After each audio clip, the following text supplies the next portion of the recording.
Yo, what's going on? Oh man, what am I feeling?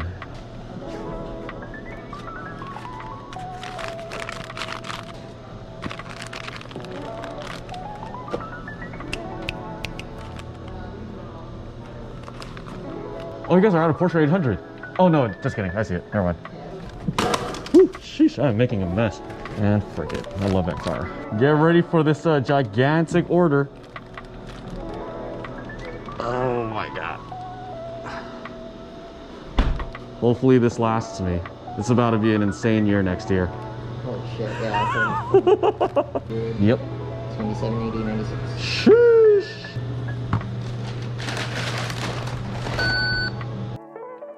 It's a surprise to nobody that film is so expensive nowadays. In very recent news, Kodak delivered the news that they're gonna have like an average of a 20% price increase on their most beloved film stocks. That's crazy. Like, can you imagine if gas went up 20%? Oh wait, it did. Hey, what's going on everybody? If you're new to this channel, my name is Chris Chu. I make photography content on YouTube, and in today's episode, we're gonna be doing it on the floor because Kodak put me here. When this announcement came out, I saw one of my friends post up this screenshot of a price sheet that Kodak is going to be having on their film stocks. If you look at it, a lot of the Portra series are going to be increased by around 20%. Portra 400 is going to go up 24%, which is so insane. As it stands right now, a 5-pack of Portra 400 in 35mm is approximately $70 after tax. But in January 2022, it'll be approximately $85 after tax, and that's like $17 per roll. Quick maths. A 5-pack of Portra 400 in 120 format will be approximately $82 per pack, which is like $16 per roll. And if you shoot on 6.7 when you only have 10 exposures, each shot is $1.60. Kodak's slogan should go from "you push the button, we do the rest" to "you push the button, that'll be $85. In the film photography world, we pretty much see like 3 dominant brands in the color film space: Kodak, Fujifilm, and Lomography.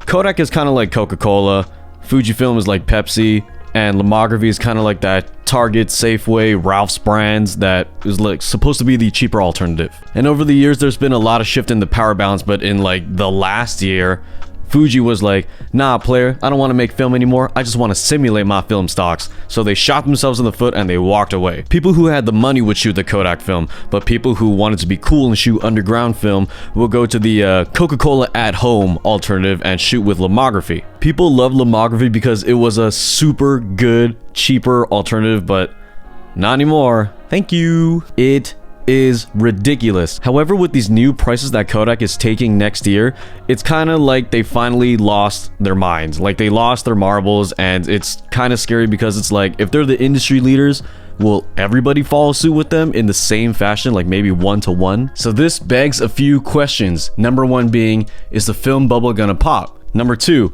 will Kodak's influence on the film prices be challenged by another company that will feed the bottom line? 3, have companies ever reduced their prices after a price increase? And number 4, should everybody just start shooting digital then? We're gonna get a little bit nerdy here, but let's talk about what an elastic product is. An elastic product is one where the demand will decrease if the price goes up, and the demand will increase if the price goes down. A product is inelastic if the demand for it doesn't really change if the price goes up or down. Film is inelastic, but not by that much, because even with the price increases in the past 2 years, demand still kept rising. But this year might change. It's kind of like a car. You have like this Toyota Corolla. You know how reliable it is. You know how far it can go. You know it's not that fast of a car.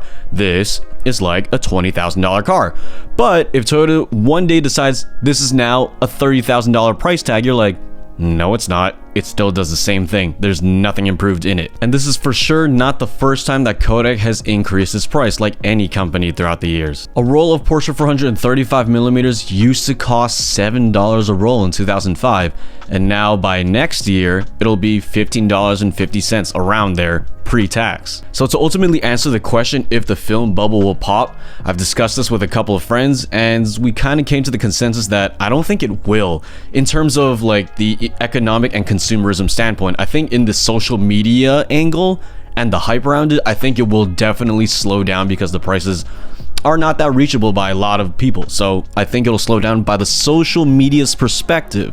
But I don't think Kodak is going anywhere anytime soon. A market will crash or a bubble will pop from a devaluation of a product. We all know what Porsche 400 can do. It kind of has like its value set in stone for us. It's consistent, but it's pretty rare to see like a full-on market crash. It's not like the housing market or the internet.com days in the late 90s. It's a possibility that Kodak might be rebranding themselves as a luxury brand, that Porsche 400, Porsche 160, and 800 are luxury film stocks, kind of like Leica. Their prices are outrageous, $5,000 for a camera or whatever, and people are like, who the hell will buy that? But people who want it to be a luxury brand and who love luxury will buy it.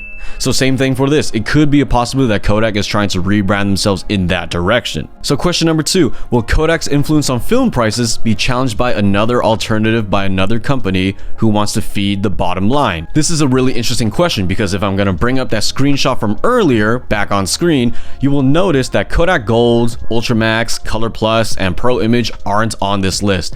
So it's kind of safe to assume that those prices will not be increasing with the rest of their brothers. Because if you want someone to really like your luxury brands like the Porsche line, you got to get them in through the lobby first. You got to give them a little taste with the Gold 200, with the Color Plus, with the Pro Image. And then when they really want more, then they'll shell out that money. That's a really classic business strategy. But it's sad that the likes of Lomography used to be that cheaper alternative. Lomography 400 and 800 were great alternatives to Porsche 400 and Porsche 800. Lomography 800 is like one of my favorite film stocks of all time. But for a pack of 3, I think it's like $36, which is $12 a roll, which doesn't sound that crazy, but then tax and then all that other stuff in the development, it's not that much of a difference from Porsche 800. So to quickly answer question number 2, I don't think another company will rise up and challenge this. There are people out there making their own film stocks. If you check out Ribsy on Instagram or on YouTube, he made his own black and white film stock, which is super sick. And there's gonna be a couple other people or a few other people in the coming years who are gonna make their own film stocks. I don't know of anybody who made their own color film yet, but that would be super sick. Question number 3, has a company ever reduced their price after a price increase? We see this all the time in gas. Gas goes up, gas goes down. If it's the summer when everybody's traveling, gas will always go up. Now for a factor of supply, like say for example, if we're running out of oil on this earth, then gas is gonna go up. So going back to film, if Kodak does this 20% price increase and they realize that the film photography community hates it and they stop buying up their line and they just like resort to expired film or they just completely switch over to digital, Kodak might drop their price. It's kind of hard to believe because we hardly see this kind of thing happen, but it actually happens a few years back with a very reputable camera brand company called GoPro. My friend told me that when the GoPro Hero 6 came out, I think GoPro was trying to go into the direction of capitalizing off of the demand for their action cameras by pricing the Hero 6 at $400, which is crazy for a GoPro camera. And then they started dropping it to $300, and then they started dropping it lower and lower and lower. And this wasn't like described as a discount of MSRP.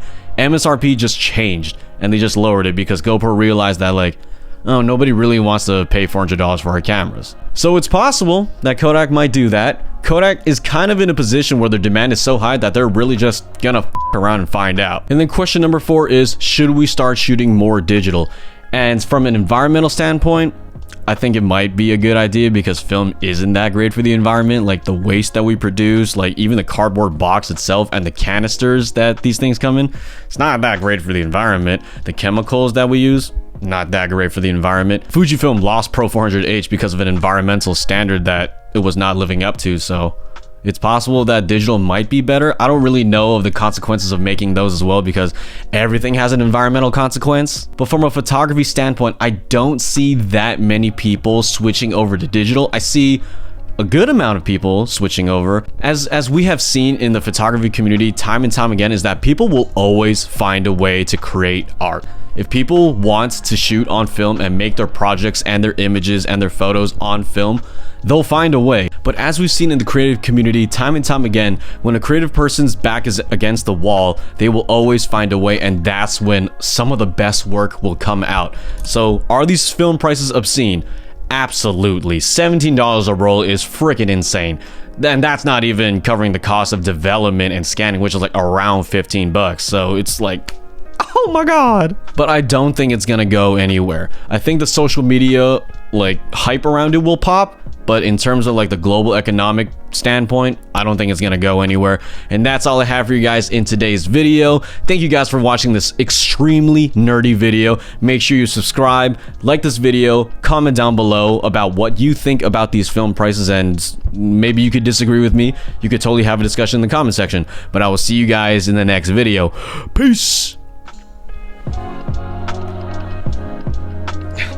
Damn. My legs. Oh, my back.